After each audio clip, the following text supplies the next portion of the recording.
En Maine, en el noroeste de los Estados Unidos, vive una familia que lleva sobre sus hombros una carga fatal. En cada generación, la mitad de sus integrantes sufren una muerte traumática temprana y no saben quién será la próxima víctima. Es algo espantoso. Son testigos de la muerte de su padre y saben que pueden correr con la misma suerte. Joanne White perdió a su marido debido a esta enfermedad y ahora sus hijos enfrentan el mismo destino. Podría ser la próxima. Vivo el día a día porque uno nunca sabe. No sabes. Se sabe que solo 30 familias en el mundo portan este gen fatal.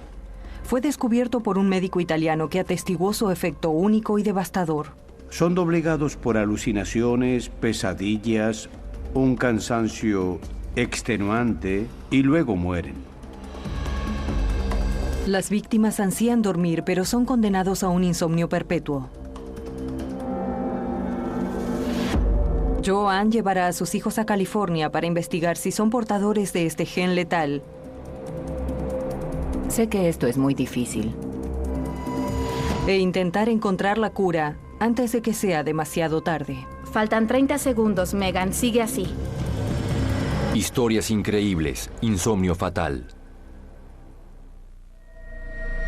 El cerebro humano no funciona sin sueño. Es tan vital como lo son el agua y los alimentos.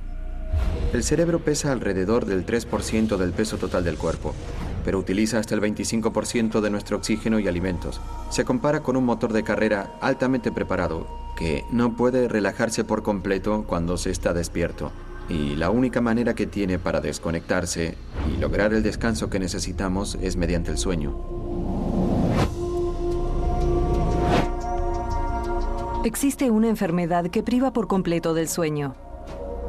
Quienes la padecen están entre dormidos y despiertos, hasta que sus cuerpos finalmente se rinden. Por siglos se consideró que estaban locos y fueron condenados a asilos para dementes. Esta enfermedad ahora tiene nombre gracias a un hombre y su cruzada personal. En Italia, encontrar una cura para la enfermedad es el trabajo del doctor Ignacio Reuter. Durante 30 años vio cómo se cobró la vida de los miembros de una familia en Venecia. Esta prefirió mantener su identidad en secreto. El doctor Reuter busca definir desde qué momento esta enfermedad aqueja a la familia. La familia ha vivido en la zona de Venecia desde el año 1500. Nadie sabe si la enfermedad data de esos tiempos. Mientras la familia se dispersaba, el patrón de sus muertes fue algo irrelevante. Los registros demuestran que algunos murieron jóvenes. Se decía que por depresión o causas misteriosas, pero nunca se hizo una conexión entre esas muertes. La enfermedad es tan extraña y difícil de diagnosticar que hace poco adquirió nombre: insomnio familiar fatal. El doctor Reuter fue testigo por primera vez de los curiosos síntomas en 1974, cuando una mujer que la padecía se dirigió a su consultorio. Se quejaba de vértigo y perdía el equilibrio al caminar. En esa época, nunca se me hubiese ocurrido pensar que podría ser una enfermedad neurológica tan terrible. La enfermedad la privó del control absoluto de su cuerpo. Después de 9 meses de no poder tragar ni hablar, murió. 2 años después, su hermana comenzó a padecer los mismos síntomas. El más sorprendente era la incapacidad para conciliar el sueño. Nadie puede imaginarse, ni yo mismo que fui testigo ocular, lo que significa el hecho de no poder dormir, tener solo pequeños fragmentos caóticos de sueño, estar totalmente a su merced y, por último, morir terriblemente extenuado. Al ver los síntomas idénticos de las 2 hermanas, llegó a una conclusión alarmante. Claramente la enfermedad era genética. En Maine, en el noroeste de los Estados Unidos, una familia llegó a la misma conclusión. Hace 3 años, los hijos de la familia White perdieron a su padre Rick por insomnio familiar fatal. La comunidad quedó perturbada. Perdimos un compañero de trabajo y a un amigo anoche. Rick White era el coordinador de noticias. Era una bendición tenerlo como amigo. Él hacía nuestros días aquí mejores. 2 años antes, Rick White se había convertido en el coordinador de noticias en la estación de televisión local. Él utilizaba su cerebro al máximo. Trabajamos con plazos rígidos. Tenemos varias salidas al aire a la mañana, mediodía, 2, 3 noticieros nocturnos. Rick era el hombre detrás de escena, era el cerebro de los programas. Nos preparamos para el día. Hay algunos cambios en el... Pero luego de solo 1 año, Rick White parecía estar a la deriva. El equipo irá hasta ahora, ¿no? Había días en los que estaba ausente, no colaboraba, perdía la concentración. Una vez se me acercó y se disculpó por estar fuera de juego, eso me dijo. Y en ese momento pensé que estaba enfermo, resfriado o algo así. Noté que tenía una molestia, tosía mucho.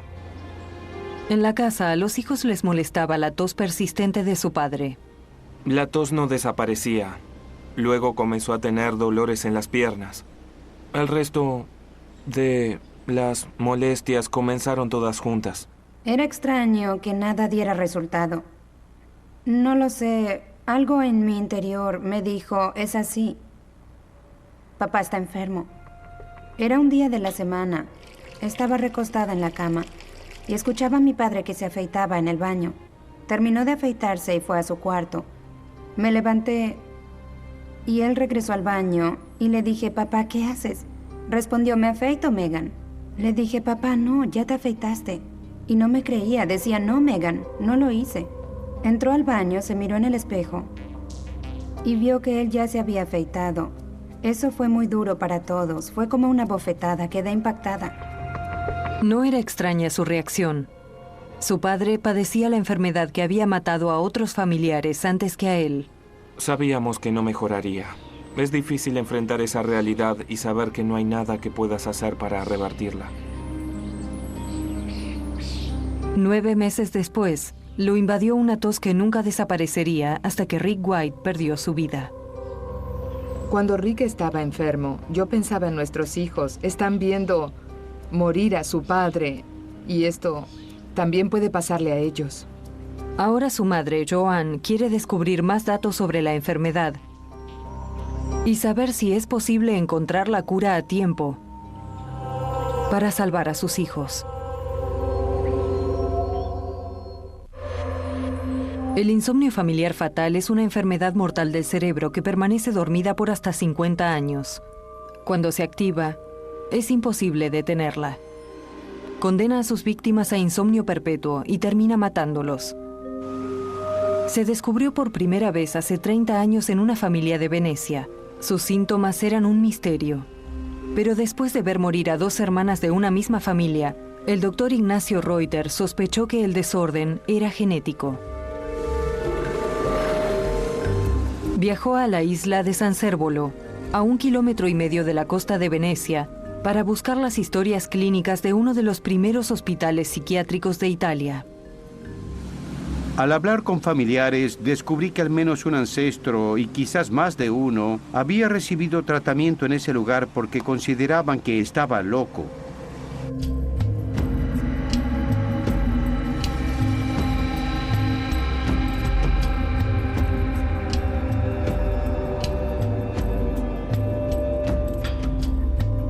El archivo contiene informes diarios de quienes estuvieron allí.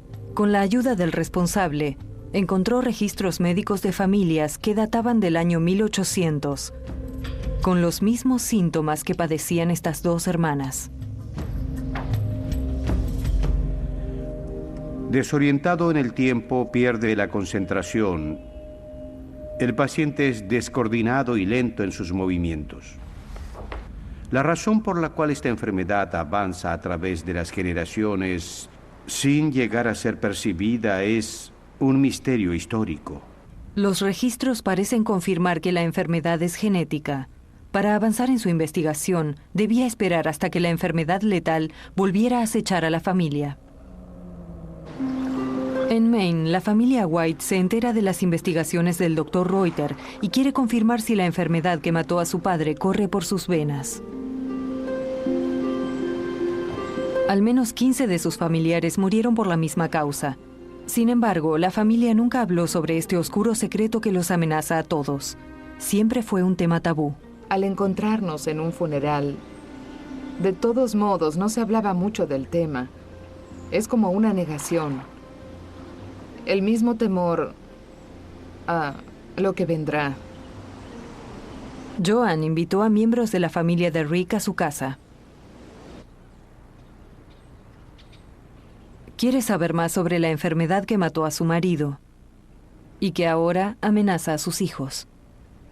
Hoy, por primera vez, la familia develará su secreto. La prima Marilyn enumera las muertes traumáticas de su familia.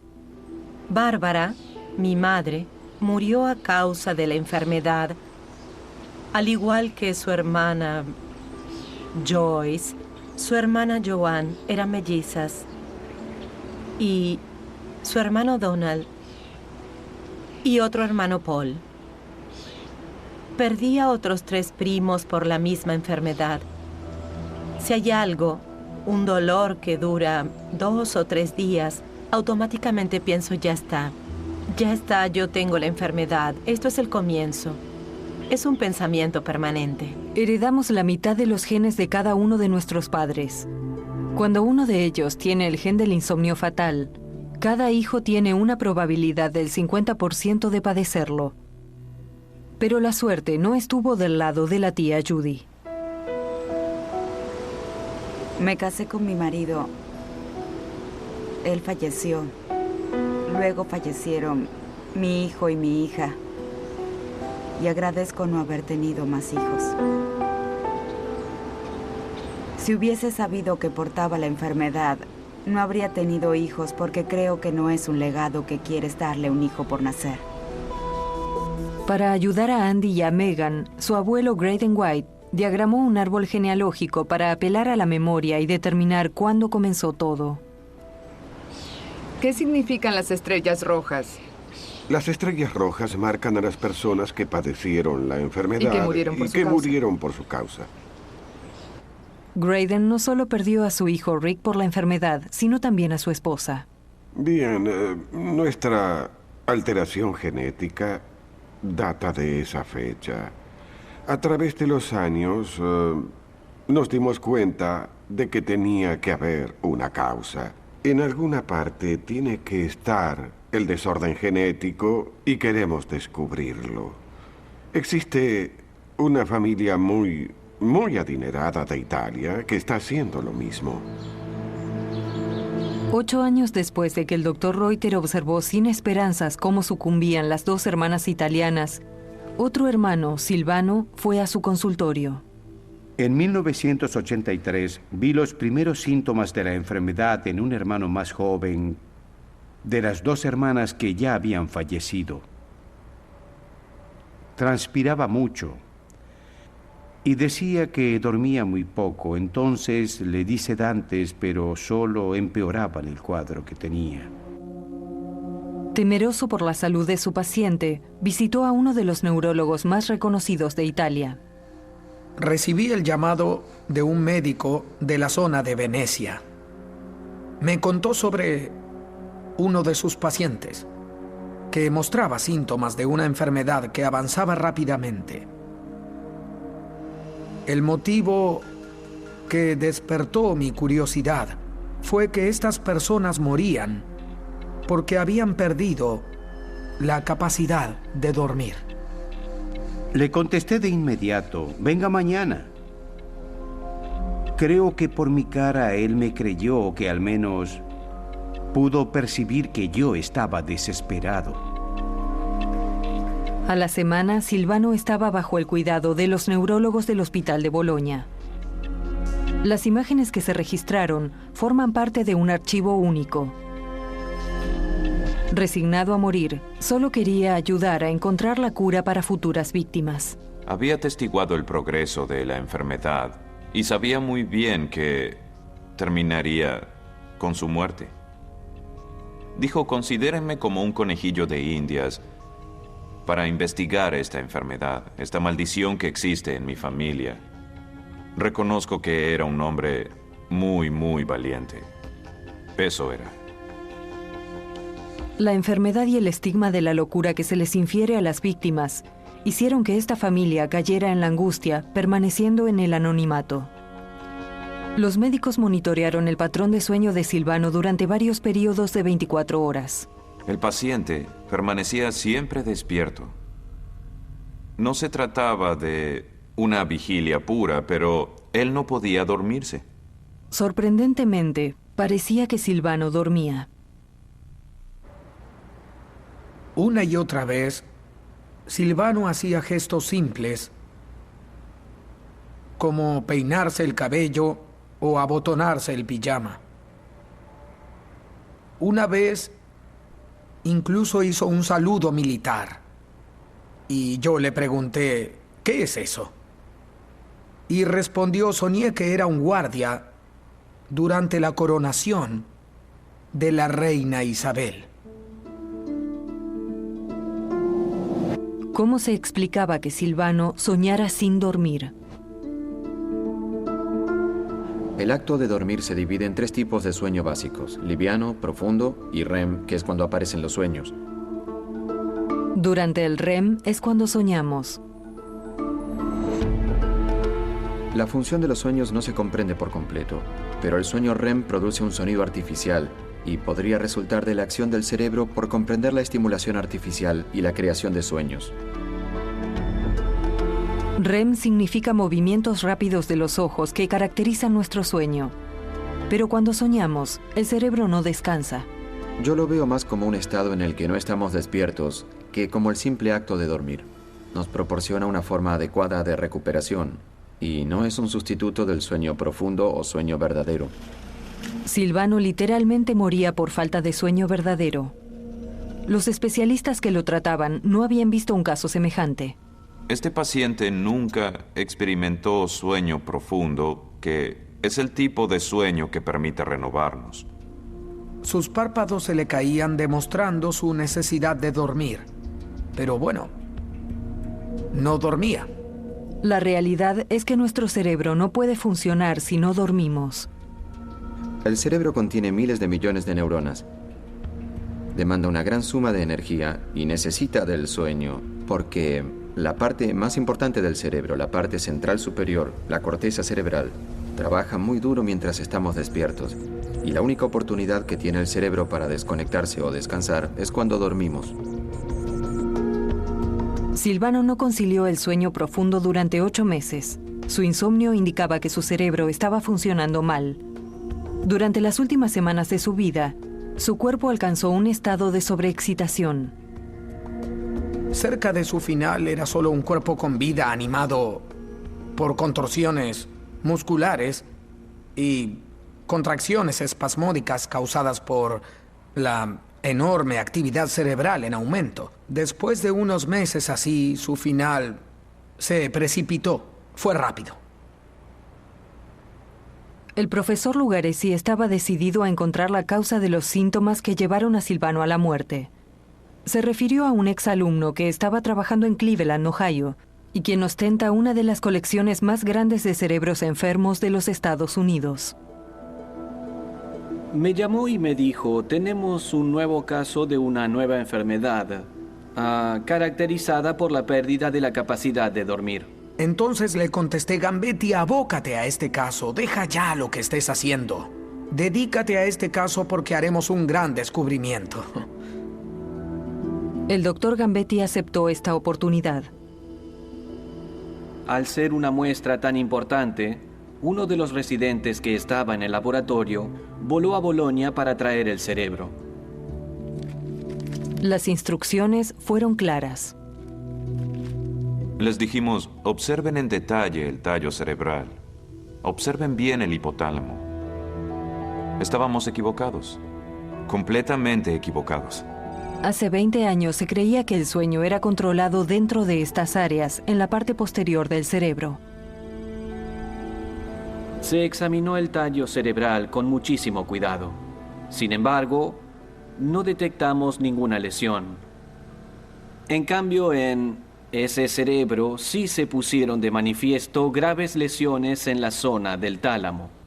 Después de un tiempo nos devolvió la llamada. Investigué el tálamo, pero el tálamo era atrófico, es decir, había desaparecido. Con la forma de un huevo, el tálamo anida en la parte inferior central del cerebro. Aquí ven un control saludable y todas estas estructuras vagamente triangulares son neuronas normales.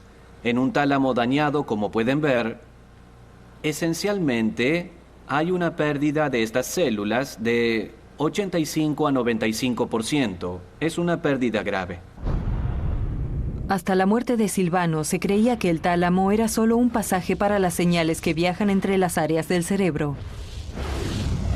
Ahora existen pruebas de que es fundamental para regular algunas de nuestras funciones básicas.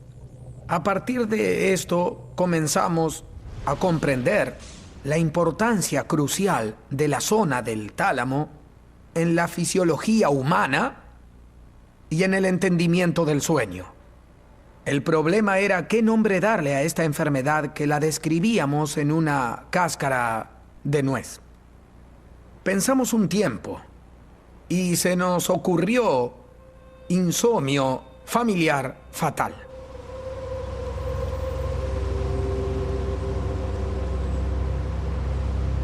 Rick White era la 15ª persona de su familia que había muerto a causa del insomnio fatal. Sus síntomas diferían de los de la familia italiana. Rick padeció la pérdida de sueño leve, aunque tuvo un deterioro severo en la memoria y coordinación. Su hija Megan se encargó de cuidarlo. Al final él se olvidaba de lo que estaba haciendo. Podía estar en la ducha y yo le decía, papá, debes quitarte el shampoo. Él no sabía de qué le hablaba.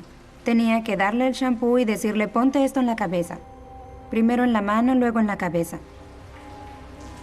Creo que también era duro para él que yo actuara como si fuese su madre. Ya no era el hombre que había dirigido las noticias en la televisión local. Rick White tenía problemas con la organización y el planeamiento y problemas en las conexiones con el lóbulo frontal. Esta parte de aquí eran factibles.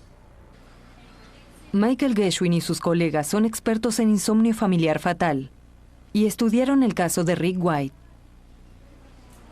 Él también atribuye las dificultades de Rick a un daño en el tálamo.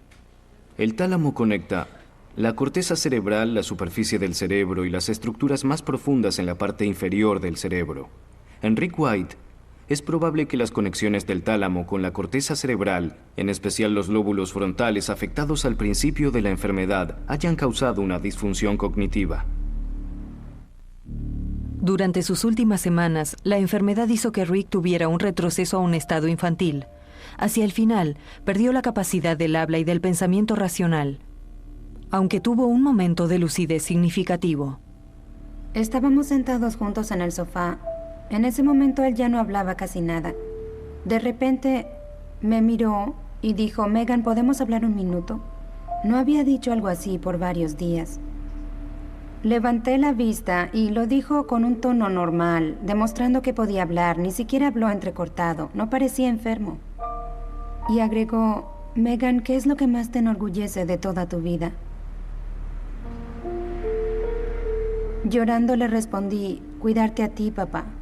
Él comenzó a llorar y de nuevo se ausentó. Volvió a su estado de enfermo. Yo me fui a mi cuarto a llorar. 4 días después, su padre falleció. Su muerte movilizó a la familia en busca de respuestas para combatir la enfermedad. La gente debe saber esto, está presente, existe. Que sea algo extraño no implica que no importe. Es muy importante para mí. Los White se dirigen a San Francisco para profundizar las investigaciones de esta enfermedad genética que los acecha. El insomnio familiar fatal ya se llevó a 15 familiares cercanos. La familia fue invitada por un equipo de médicos que investiga la enfermedad. Solo cuando las familias como la de los White se acercan a nosotros, podemos empezar la investigación. Sé que estoy haciendo lo correcto. Provoca temor, pero al mismo tiempo podemos ayudar. Megan y Andy contribuirán con las investigaciones para encontrar la cura. Además, un examen les dirá si son portadores del gen que podría llevarlos a la muerte. Saben que hay un 50% de probabilidades de que así sea. Podría ser la próxima. Vivo el día a día porque uno nunca sabe. No sabes. En San Francisco, en los años 80, los científicos descubrieron un nuevo grupo de enfermedades conocidas como enfermedades priónicas.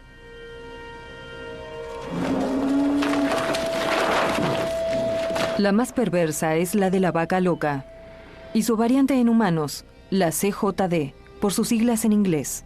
En los años 90, los neurólogos que descubrieron el insomnio fatal también hallaron que el daño causado en el cerebro tenía similitudes con la CJD.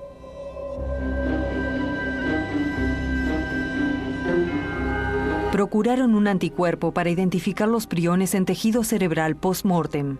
Las pruebas demostraron que su corazonada era correcta. Al usar este método, pudimos comprobar que el insomnio familiar fatal es una enfermedad priónica. Las enfermedades priónicas se disparan a causa del cambio de forma de una proteína simple. Esta es una proteína priónica simple. Bien, recuerden que esto es solo en escala pequeña. Existen millones de estas en 1 milímetro.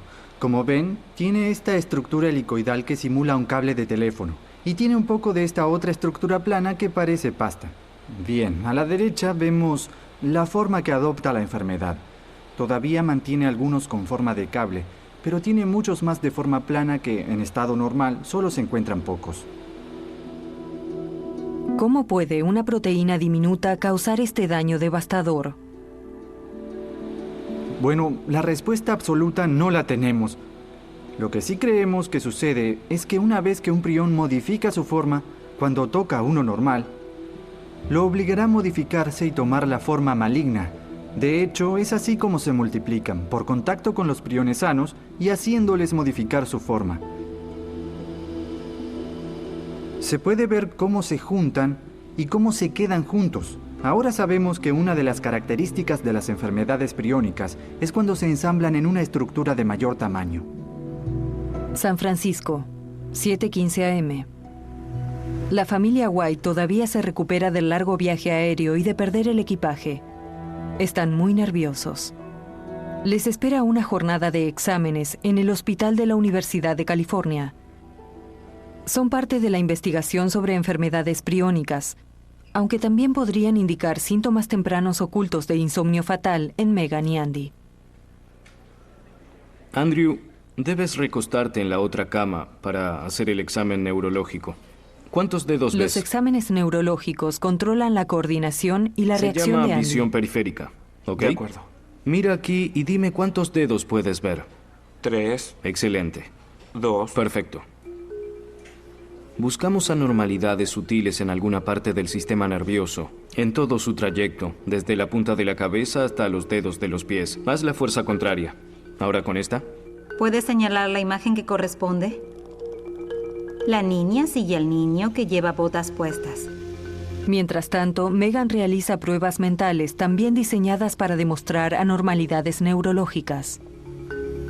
Leeré un listado y tú debes enumerar todo lo que puedas. Espinaca. Diferentes enfermedades pueden dañar la memoria de diferente manera. Esto nos ayuda a determinar en qué aspectos de la memoria la persona presenta dificultades. ¿Es al inicio? ¿Es al recordar algo luego de mucho tiempo? ¿Olvida las cosas rápido? Espinaca, jirafa. Pese al miedo, Megan enfrenta la situación con valor. Me pareció bastante difícil, pero me di cuenta de que podía hacerlo. Y es para el bien de todos. Me refiero a mi familia, a mis hijos e incluso a mi padre. Creo que está bien. Muy bien. Lo más rápido posible. Esta parece haber sido la parte más fácil. Ahora el cerebro de Andy es conectado a un escáner magnetoencefalógrafo, o MEG por sus siglas en inglés. Escalera mecánica. Dardo. Registra la actividad cerebral recogiendo los campos magnéticos generados por las células nerviosas. Cactus. Megan se prepara para un electroencefalograma. Los electrodos en su cabeza registran las ondas cerebrales. Con cada examen están cada vez más nerviosos por el temor a que aparezca alguna anormalidad. La tutora del hospital cree que Megan no se siente cómoda. Y si no quieres hacerlo, yo no te voy a obligar. Tranquila. Me siento emocionalmente afectada. Te entiendo. Con valor, Megan sigue adelante con los exámenes. Ya hicimos la mitad, Megan. Se siente angustiada. Advierten de esto al Dr. Gershwin. Les pide a las cámaras que permanezcan afuera. Dejen de filmar, por favor. Después de hablar con Megan, pide que detengan el examen. Todo parece ser más difícil de lo que Megan imaginaba. Pese a que son muy jóvenes, quizá encontremos algo que no sea normal. El solo pensar en esta posibilidad los preocupa más de la cuenta. Pensé que estaba mentalmente preparada para esto, pero no veo la hora de irme. Cuando ingresé al hospital, las cosas cambiaron rápidamente y me di cuenta de que no tenía noción del impacto intenso y profundo que provocaría esto en mí. Andy también pierde su determinación. Es una persona bastante reservada y callada. No expresa mucho sus pensamientos. Esto fue muy difícil para él. Voy a realizarte algunos exámenes cognitivos. Y quería conocerte un poco y saber cómo estás. Creo que estoy bastante cansado. Creo que será mejor dejarlo para mañana u omitirlo. Solo quiero una noche de descanso ahora. Puedo entender eso. Megan y Andy no fueron conscientes de lo duro que serían los exámenes y de la importancia de los resultados. Para ellos, ha sido una manera de revivir y repensar la situación y proyectarla en sus vidas y su futuro. Para continuar investigando la enfermedad familiar, Andy y Megan deben tomar decisiones difíciles, al igual que otros pacientes del Dr. Gershwin. Toca tu mentón y luego mi dedo. Hazlo también con el otro brazo. En junio de 2005, el Dr. Gershwin recibió un caso del estado de Utah.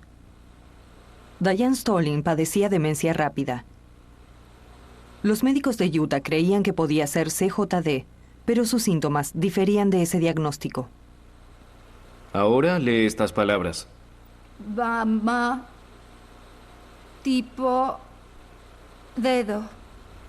Cuando la examinamos, sus pensamientos eran dispersos. La enfermedad priónica seguramente afectaba el diferencial. Sin embargo, en su caso, la resonancia magnética no mostró los cambios típicos que hemos visto recientemente en pacientes con la enfermedad de Creutzfeldt-Jakob o CJD. Diane Stolling vivía en la ciudad de Provo, en Utah. Aquí tienes. Muy bien, toma. Estaba en el esplendor de su vida cuando fue tomada de sorpresa por una enfermedad misteriosa. Recuerdo que caminaba y hacía equilibrio sosteniéndose de las paredes. Y en ese momento tenía problemas de memoria. Los médicos estaban anonadados. Ningún tratamiento frenaba el deterioro de Diane. Muy bien. ¿Te atreves a ensuciarte las manos? Cuando íbamos con Patty y Kelsey a visitar a la abuela, cocinábamos galletas juntas. Y a medida que su enfermedad avanzaba, sentía que ella sufría. Cada vez que la visitábamos, le resultaba más complejo dominar sus manos. De todas formas, nos divertíamos. Diane se mantenía optimista, pero su cuerpo ya no resistía la enfermedad. Ves cómo se esfuerzan, pero sus cuerpos ya no les responden. Primero pierden el equilibrio, la capacidad para caminar, la capacidad para tragar y hablar. Y cuando piensas lo alegre que era y cómo terminó su vida, es la parte más triste de esta terrible enfermedad. El 30 de julio de 2005, 2 horas después de que su hija Jennifer dio a luz a su tercer hijo Devon, Diane falleció. Le conté a Diane que había nacido Devon y que gozaba de buena salud y que Jennifer estaba bien y que si ella quería, podíamos ir a verlos. Sometieron el cuerpo de Diane a una autopsia. Sus médicos estaban impactados por la enfermedad que cobró su vida. Por azar, su post-mortem fue realizado por un especialista en enfermedades neurológicas extrañas. Para nuestra sorpresa, cuando examinamos las porciones cerebrales en un microscopio, esta zona, y en especial el tálamo, notamos una pérdida significativa de células neuronales. Algo típico del insomnio fatal, pero la enfermedad no siempre es genética. También existe una forma no genética. Cuando el Dr. Ching notificó a la familia de Diane, no sabía cuál de las dos había padecido ella. Dijo que había muerto por una enfermedad llamada insomnio fatal, que podía ser genética o esporádica. Y ni bien dijo genética. Por supuesto que me preocupé. Luego de ver la experiencia de mi madre, me pregunté si eso me pasaría a mí o incluso a mis hijos. ¡Mira qué grande es! El insomnio fatal esporádico ocurre al azar. Nadie sabe cómo lo contraen sus víctimas. El número de casos es menor comparado con los de origen genético. Mira lo que va a hacer el abuelo, luego tú lo copias. ¿Ves? Bien, deja tu mano abierta. Un examen genético de la madre de Diane comprobaría el origen de la enfermedad.